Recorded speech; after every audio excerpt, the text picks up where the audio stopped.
உச்சி தேசம் அதனை நீதி நேர்மையுடனே ஆண்டு வருகிறார் இல்லையா? அன்னவர் யார் தெரியுமா? தெரியுமா? யாரு? மிருகண்டையர் இல்லையா? ஆமாமா. அதாவது ஒரு தாலி கட்டண கணவன் பெயரே ஆமா ஒரு பெண்ணாகப்பட்டவர் உச்சரிக்க கூடாது. ஏமா சொன்ன என்னமா ஆகும்? ஆயில் குறைவு, ஆயில் பெட்ரோல் வாங்கி ஊத்திக்கலாமா? பெட்ரோல் வாங்கி ஊத்திக்கலாம். அப்படி கிடையாதுடா. டீசல் டீசல் ஆயில் காலங்கள் குறைவாகிவிடும். சரிம்மா இல்லையா? சீக்கிரம் போயிடுவாரு. அதனால சொல்லினே இருந்தாங்க. வாயில கண்டிக்கிறா நல்ல வார்த்தை இருக்குது. சொல்லுமா. அதாவது அப்படி உச்சி தேசத்தை ஆண்டு வரக்கூடிய யாரு? மிருகண்டையர் இல்லையா? அவருக்கு மனைவி என்னுடைய பேரு தான் ஞானசந்திரா. ஆகட்டுமா இல்லையா? இன்னொரு பட்ட பேரு இருக்கு. அது என்ன பேரு? சொன்னதும் தெரியும் எனக்கு. மருத்துவ விதி. ஓஹோ, மருத்துவ விதி ஒன்று. ஆகட்டுமா. இல்லையா? அதனால இந்த தினத்தில் இதற்காக வந்ததுக்கு தெரியுமா என்ன காரணம்?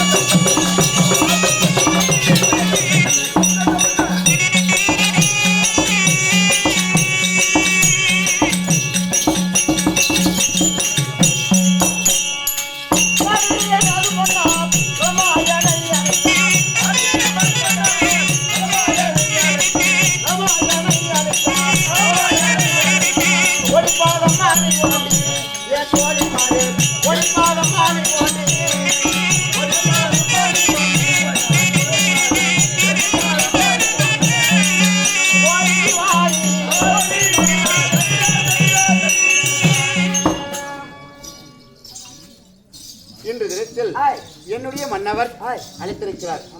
அப்படி அழைத்திருந்தாலும் ஞானசந்திரா அம்மையார் வந்திருக்கிறாங்க என்று என் மன்னவர் கூட சொல்றேன். ஆகட்டுமா. உங்கள் மனைவி என்னுடைய மனைவி ஞானசந்திரா வந்திருக்கிறாரா? அப்படிதான் சீக்கிரம் வர சொல்லப்பா. ஆகட்டும். என்னப்பா சொன்னாரு? வரமடித்துருமா போலமா?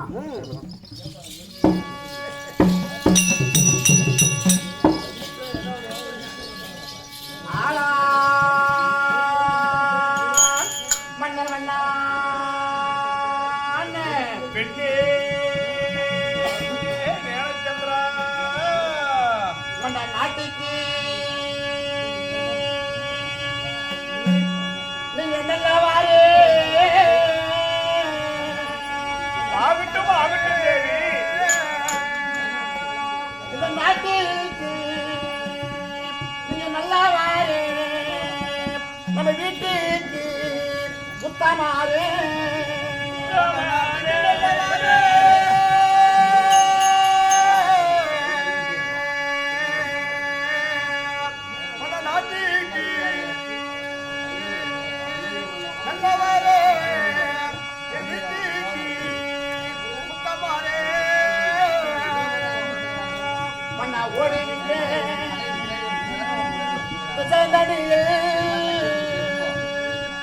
ஓடுகின்ற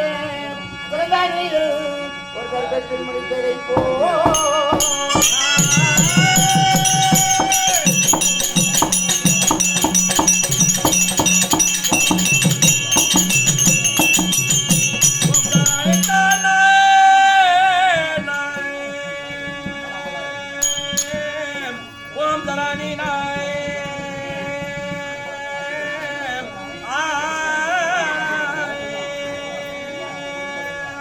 நல்லதோ மலர்வழித்து வெள்ளியால் போற்றி போற்றி மகரே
உன்னுடைய செந்தாமரை பொற்பாத கமலங்களுக்கு உண்மைதான் பன்னீரால் கால் கழுவி பட்டு கவனத்தால் துடைத்து மலர்ந்த ஒரு வெக்கமும் மலராது விடுப்பு ஒரு வெக்கமும் பாதத்தில் வைத்து ஞானசந்திரா அணியை வணக்கம் கண்டேன் ஞானசந்திரா எழுந்திருக்கண்டே எழுந்திரு என்னுடைய திவ்ய பொற்பாத கமல கால்களை உள்ள அன்போடு நீ படித்திருக்கிறாய் எப்படியாய் இருக்க வேண்டும் தெரியுமா கண்டேன் ஞானசந்திரா மங்கை மகராசியவா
என்னுடைய திவ்ய பொற்பாத கமல கால்களை பன்னிரால் கால் கழுவி பட்டாரையால் துடைத்து மலர்ந்து போய் மாலையாகவோ மலராத போய் காம்பரியின் பாத்திரை கொட்டி அநேக வந்தனை செய்தபடியால் எண்டெண்டுகள் சுக சேமமாயிருப்பாய் எழுந்திரு தேவி தேவி அப்படி நோடோடு வந்து உன் பாதத்தை படித்தபடினால என்றென்றைக்கும் தீர்க்க சுமங்கலியாக வாழ வேண்டும் என்று உண்மைதான் வரமளிக்கிறேன் ஆகட்டும் அப்படி இழைத்திருந்தாலும் இந்த போதிலும் உன்னிடத்தில் ஒரு சிறிய ஒரு வார்த்தைங்க கண்டேன் ஞானசந்திரா கணவனிடத்திலே மனைவி கேட்பதற்கு என்னமா தயக்கம் எதை கேட்கிற கேள் பார்க்கலாம் ஆகட்டும் தேவி இந்த தினத்தில் ஆமா இதற்காக நீ அழைத்திருக்கிறாய் ஆமா என்ன காரணம் ஆஹா அதை கேட்க வந்திருக்கிறேன் சுவாமி அப்படியா ஆகட்டும் ஓ எதற்காக உன்னை அழைத்திருக்கிறேன் ஆமா இல்லறம் என்றால் அரண்மனை சிறு சிறு சில்லற வேலை செய்திருந்த உன்னை திடீர் இருந்த ராஜசபைக்கு வரவழைத்து சொல்ல வேண்டுமா தேவி உங்கள் ஐயா அழைத்தார்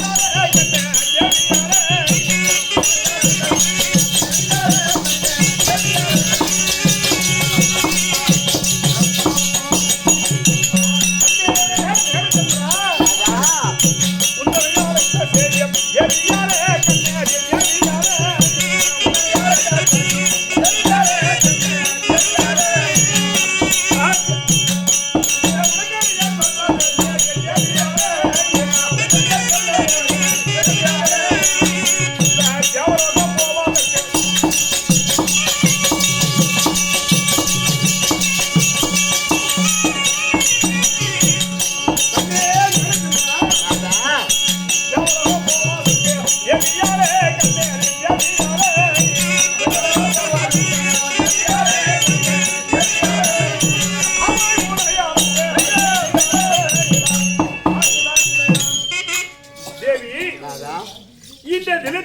ஆமாங்க.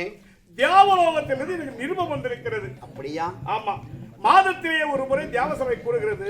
ஆமா, கூடுவது. அந்த தியாவசபையிலிருந்து எனக்கு ஒரு நிருபம் வந்திருக்கிறது. அப்படியா?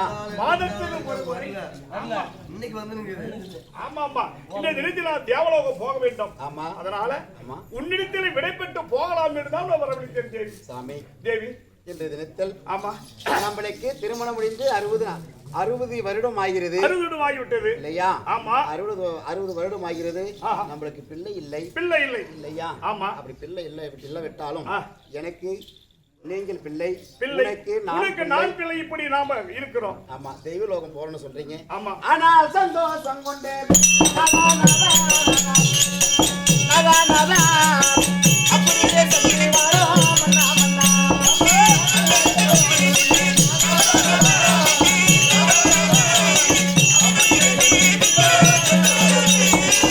ஆனால் சந்தோஷம் கொண்டே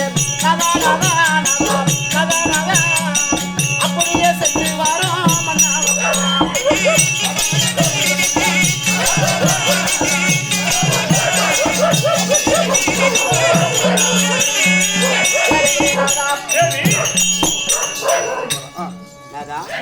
அப்படி தேவலோகம் போக வேண்டும் என்று சொல்லியிருக்கிறீங்க. ஆமா இல்லையா? ஆமா. எனக்கு எப்படி இருக்கு தெரியுமா? உனக்கு எப்படி? நான் கூட வரோம்.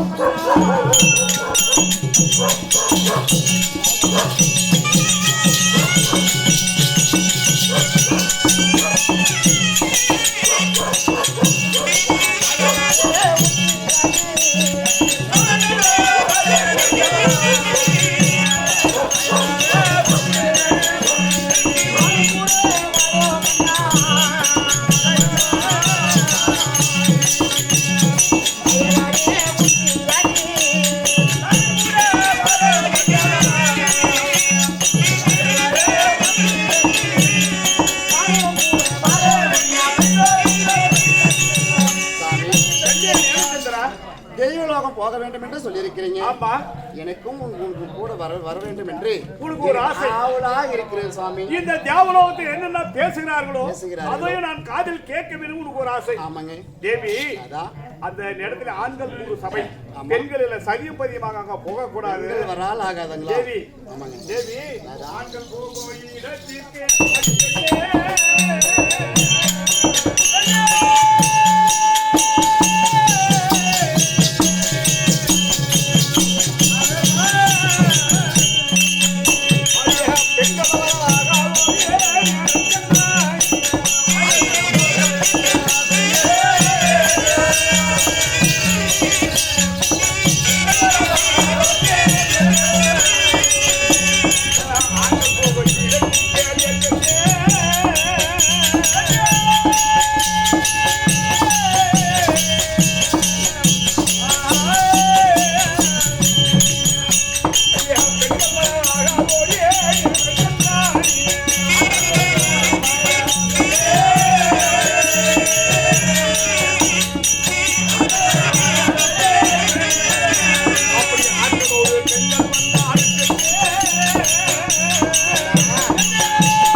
சபை, பெண்கள் வரக்கூடாது.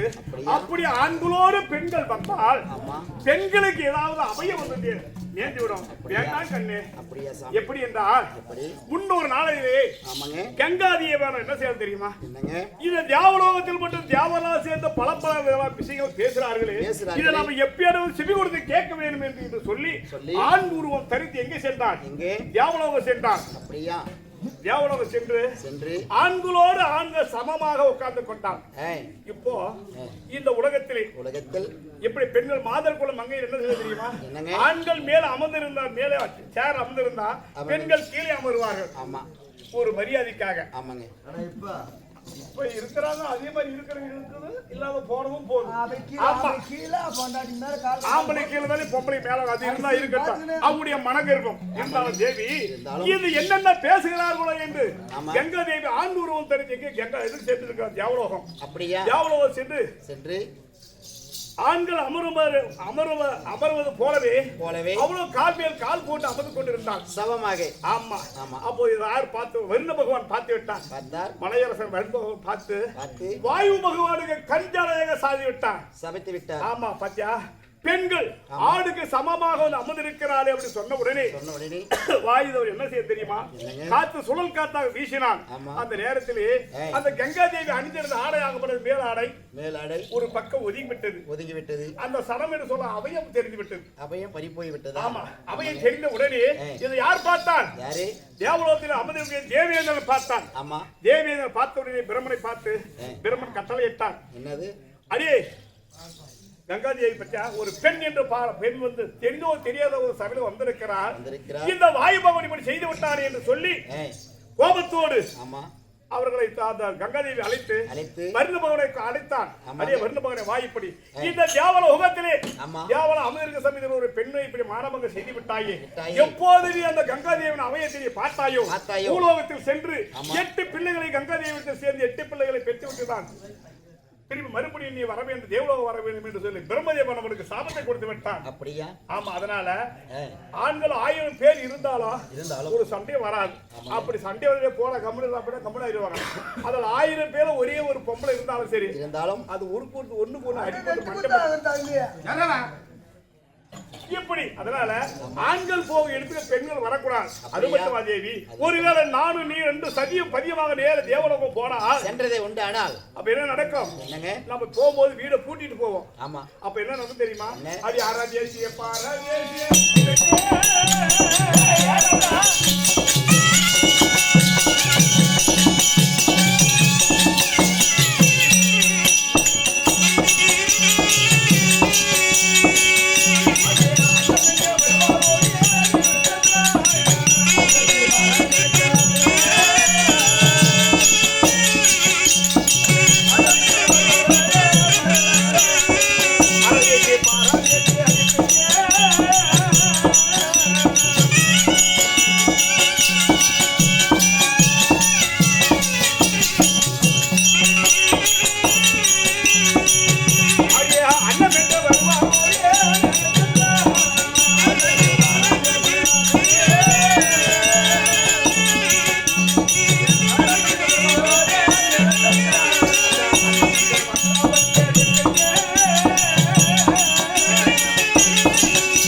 சதியம் பதியமாக தேவலோகம் சென்றால் போகும்போது வீடு பூட்டி தான் போக வேண்டும். ஆமா, நம்மளுக்கு சொந்த பத்தம் குழந்தை இருந்தாலும் வீடு திறந்து விட்டு போங்க பார்த்திருப்பாங்க. நம்ம போகும்போது அரதேசி பரதேசி ஜோகு ஜெகுவான்னு சொல்லப்பட்ட இந்த பிச்சைக்காரர் வீதியில வருவாங்க. ஆமா, இந்த வீடை பூட்டி இருக்கும். பூட்டி இருந்தா என்ன சொல்லுவாங்க தெரியுமா? ஆஹா, யாரா மாறா பூட்டு போயிட்டாங்களே, இந்த வீடு இருந்தாலும் நம்மளுக்கு கஞ்சி தண்ணி ஊற்றிருப்பாங்க. அப்படி சொன்ன அந்த பாவம் வந்து நம்மளுக்கு சேருமா? அப்படியா? அதனால அரதேசி ஆமா ஒரு நாட்டு அரசர்களாக இருந்தோம் நாம இங்க வந்திருக்கிறோமே, பசி தீர்க்க முடியல அப்படி இந்த வீடெல்லாம் போட்டி கொண்டிருக்கிறது. இந்த வீடு நினைத்தால் அந்த சாபமாகப்பட்டது நம்மள சேரும். அதனால நான் தேவலோகம் போகிறேன், நீ வீட்டில் இரு. அரதேசி பரதேசி ஜோகி ஜெங்குமான் யார் வந்தாலும் சரி முகம் கோணாமல் அவருக்கு நம்ம வீட்டில் இருக்கிறது கஞ்சியை தண்ணியை கூடும். இது அவர்களுக்கு சந்தோஷமா கொடுத்தா அவங்களுக்கு சந்தோஷமா இருக்கும். நானும் தேவலோகம் போய் சென்று வருவேன் தேவி. அப்படியே சாமி? ஆகட்டும் ஆகட்டும் சாமி. ஆகட்டுமா? ஆகட்டும். அப்படி 2 பேர் வந்துக்கிறாங்க.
நாம எங்க வந்திருக்கிறோம்? நாம இப்ப இது